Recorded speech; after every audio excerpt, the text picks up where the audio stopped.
don't usually come to me when things are calm. They come to me when things start getting worse. More resistance, more agitation, more moments where you think, I don't know what to do anymore. And if that's where you are today, this video is for you. Hi, for those of you who are new here, my name is Dr. Sinclair. I'm a neuropsychologist, dementia care specialist, and founder of the Confident Caregiver Academy. Let's jump on in. When dementia behaviors start getting worse, most care partners don't pull back. They lean into the dysfunction. They explain more, correct more, try harder to hold things together. And it makes sense because it feels like if you just do more, you can stop things from getting worse. But this is the part no one tells you. That instinct is often what accelerates the tension. It's like pressing harder on a gas pedal when the car is stuck in mud. You're using more effort, more energy, more urgency, but the system itself isn't responding the way it used to. So instead of moving forward, you spin. And dementia care can feel exactly like that. And here's why that happens. As dementia progresses, the frontal lobes, the part of the brain responsible for reasoning, holding on to explanations, for flexibility, that starts to weaken. At the same time, the amygdala, the brain's alarm system, becomes more reactive. So what does that mean for you? That means the more you push with logic, explanations, and corrections, the more their brain responds with emotion. Not because they're trying to be difficult, but because their brain can no longer meet you in logic, in reasoning, in those explanations. And once the brain starts responding more from emotion than logic, everything starts to feel more chaotic, more tense. You're walking on eggshells in your own home.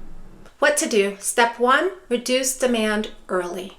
Most caregivers wait until behaviors escalate before they adjust what they're doing.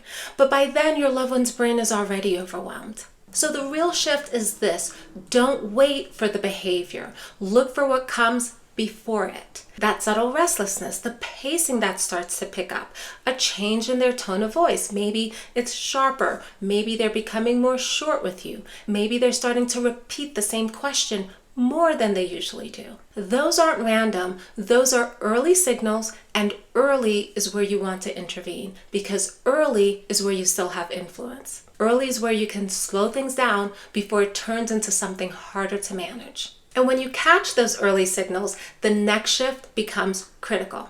Step 2, when behaviors worsen, shift from control to support. When behaviors get worse, our instinct is to take control. No, do it this way. Stop that. We're not doing that right now. But to a brain that's already overwhelmed, those kind of directives feel very controlling. It feels like a lot of pressure is being placed on them, and pressure triggers their resistance. So instead of controlling language, which I know you're not meaning to be controlling, but that's how it's perceived to a dementia-affected brain. So instead of controlling language, try support. You can simplify the task by breaking it down into very small steps so that they're successful. You can guide them in the task if they're still able to do it by modeling it for them, or you can invite yourself to join in, but in a calmer way instead of frantically swooping in and taking it all over. You're not giving up the structure, but you're changing how it's delivered. Quick pause, care partners. If any of this is helpful to you, then please like and subscribe. That small action helps other care partners find this channel as well. Thank you. Step 3, when behaviors worsen, identify triggers. One of the biggest misunderstandings in dementia care is that behaviors feel sudden, like they came out of nowhere, but they didn't. What you're seeing is the final moment of something that's been building. Confusion that kept stacking, too much noise, too much input, fatigue their brain couldn't push through, that quiet loss of control they couldn't explain. And here's the part most caregivers miss. By the time you see the behavior, the cause has already happened. So instead of reacting to the behavior in the moment, start looking backward. Here are a few questions that you can ask yourself. What changed in the environment? Was it too busy? Too fast? Was there someone new? Was there more stimulation than their brain could handle at that time? Because when you start spotting the pattern, you can step in before it escalates. Step 4, when behaviors worsen, regulate yourself. This is the hardest one because when things escalate around you, your body escalates too. You can feel it. Your chest tightens, your patience shortens, your tone of voice changes for you. Sometimes you realize it, sometimes you don't. And even if you say the right words, your nervous system is already saying something completely different. And their brain picks up on that instantly. So if you're watching this and thinking, I've definitely made this worse sometimes, I want you to hear this clearly. You were never taught how to do any of this. You were handed a situation that requires skills most people were never trained in. And that's why this last step matters so much.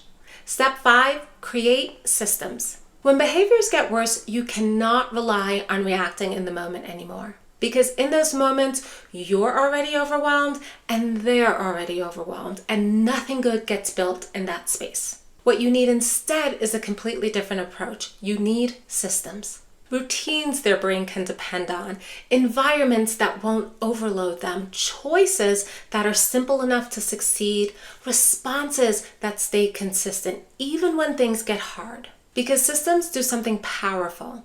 They take the pressure off of you to figure it out in real time.